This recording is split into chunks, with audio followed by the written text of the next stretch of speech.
If you're seeing bunting up and down the country, down the streets, people cracking open bottles of champagne, partying, a general air of celebration, it's because the BBC has appointed its new political editor. Now, in the running for this prestigious position, it is an important journalistic job, one of the most important in the country, been done by Laura Kunsberg for the last few years. She's off to take over from Andrew Marr on that Sunday morning show. She's going to get about 350 grand for that. She earned the best part of 300,000 when she was political editor. Now, up to replace her, this was the shortlist. The Daily Mirror's Pippa Crerar, the BBC's Alex Forsyth, Sky News' Sophie Ridge, and ITV's Anushka Asthana. All female, a female shortlist. What an encouraging development. And who's got the job? Chris Mason, he's a bloke. Basically, they rejected the all-female shortlist and went to this bloke who said, I didn't want the job. He didn't want the job because he presents any questions or on Radio 4. He said he didn't want it, but they looked at all these women who are up for the job and said, oh, blimey, we've better go and get Chris Mason. So, Chris, could you reapply? So he did, and guess what? He is now the BBC's new political editor. He's 41 years old. Like most BBC employees, it's the only place he's ever worked. He's been there for 20 years, and now he's going to have the top job in political politics, but arguably in all the land. But not exactly a testament for equality of the sexes, is it? I wonder what's going on. Let's talk to political commentator Connor Tomlinson. Hi, Connor. Good evening, Kevin. I, too, can barely contain my excitement at this news. I know. It is it's edge of your seat stuff. But I mean, Chris Mason, it seems all right. I mean, fairly bland, probably good for the BBC. But why did they reject all these women? Well, often the Dean Dorries, as we spoke about a couple of weeks ago now, asked them to up their intake of working class employees to really break the Westminster or the private school, the Oxbridge bubble that seems to be entrapping our state broadcaster. Whether or not you think this should be a state broadcaster in the first place, different conversation. But it seems that they've passed over their all-female shortlist with names even on there like Emily Maitlis and Beth Rigby, the exact kind of people that are in the position to scrutinise the government completely fairly. And they seem to have gone instead with someone with a regional accent. And obviously what isn't being looked at is, I went to a grammar school. I was one of the broke kids at grammar school, but he went to a grammar school as well. So they keep saying state school educated, but was hardly your local skip-bound comprehensive. And then he was also in Cambridge. So what it seems to be is another one of these tokenistic moves to say, hey, here we go. This is more of what you like, right? He sounds exactly like you, but he's probably got the exact same opinions, etc., as the last person that was lined up for the job.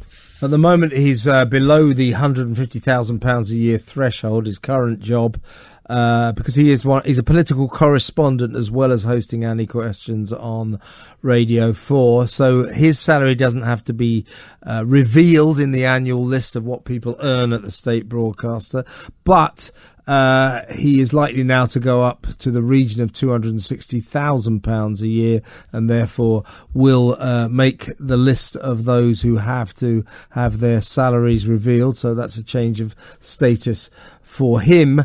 But once again, apparently one of the reasons they went back to him was because he was being offered jobs elsewhere in other companies. So apparently they wanted to keep him. But their great desire to be seen as, women-friendly, equality of the sexes, look at all these women we've got in line for the job. As soon as this bloke, Chris Mason, was offered a job elsewhere, bang, they kicked all the women into touch. Why don't they just employ someone who's worth the job? Well, exactly. I think the fact that there was the all-female shortlist in the first place shows that meritocracy is a bit of a joke around the BBC offices. And we know that they've got plenty of these diversity quotas going around. They even said at one point the insane idea of, we want at least 25% of our staff to be out while at work. Out as in out of the closet in terms of their sexuality. Well, are you going to go and start walking around the office quizzing people on who their partners are? It's utterly ridiculous. But the thing is with Chris Mason, I'm sure he's quite a nice bloke, right? For all the ribbing I just gave him as being quite tokenistic with his Yorkshire accent and that. When he did the Brexit thing with saying, oh, you may as well ask Mr. Blobby for his take because I haven't got any idea what's going on either. At least he had a human moment there. I understand the BBC is trying to sabotage his reputation by saying, oh, we're going to make him a Robin Peston-like character, as if that's meant to make him more likeable. But the thing is with Chris Mason, he's not hardly exciting, is he? As you said in your opening monologue, and I said right at the start, it doesn't really reinvigorate the slumping news figures of the BBC, which other alternative networks have picked up. And things like BBC Three, when they relaunched that as a terrestrial program aimed at young people with all these hip, edgy new programs, it got, a couple thousand viewers at most? I mean, iPlayer programs are probably doing much better. So it seems like this is a sort of hand-wavy move to trying to appease Nadine Dorries, who seems to want to bring the sword of Damocles down on the state broadcaster. But it's not exactly going to inspire many people to tune in. Can you name any big stories that he's ever broken? Not particularly off the top of my head, no. Exactly. He's got no track record for breaking big exclusives. So the BBC evidently isn't going to go story chasing with this guy at the helm of the political department. Absolutely not. It does make me wonder as well when they're trying to push this new 9 o'clock political panel thing, possibly to compete with the likes of Talk TV coming up. They're clearly trying to modernise in some fashion and try and get a little bit of contentious debate going. But again, they're not really attracting any big names. They're not attracting any household brands, and they're not really bringing anyone on board that people can get excited about. And as you said, this is all done through backroom deals. This is all done to seem to appease the Northern Red Wall, which they were completely out of touch with on the mood of Brexit, and also to appease the political institutions that want to penalise them for being so sniffing of their own farts for quite so long. I mean, don't get me wrong, I have my issues with Nadine Dorries' presentation of the argument, but the idea that the BBC are very out of touch, very biased, not representative of the electorate and deserving to be penalised is a fair argument. And it seems like they're thinking, oh, it's all right, we'll put the Yorkshireman in front of the camera and all our problems will go away. I think much like your viewing figures, things won't improve. Well, the thing is that some of the women, who were up for the job, they were working for other companies. Pippa Carrera, who used to be a colleague of mine at the Daily Mirror. You've got Sophie Ridges at Sky News. Anushka Asthana is at ITV. But instead, typically, the BBC disappeared up its own backside and appointed someone to this important job who the only thing he's ever done in his career is work for the BBC. He's 41 years old. He joined when he was 21, straight from Cambridge. I don't think that necessarily does much good for the BBC in terms of it being a kind of outreaching organisation. It just makes it look like a navel gazer gazing at its own navel. It makes it very much an echo chamber. This has been the chief complaint, that the BBC are bouncing the same sort of political ideas around its boardroom. And then you've got the nonsense coming out this week, for example, that there's a guide telling parents that if your toddlers must have only white friends, they must examine their biases.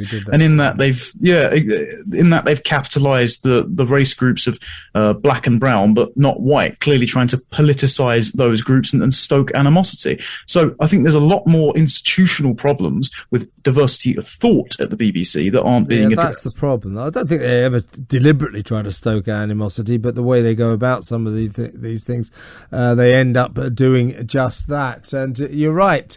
I just think that Chris Mason has all the signs of someone, who will just deliver the BBC bland party line and won't be very exciting in this job.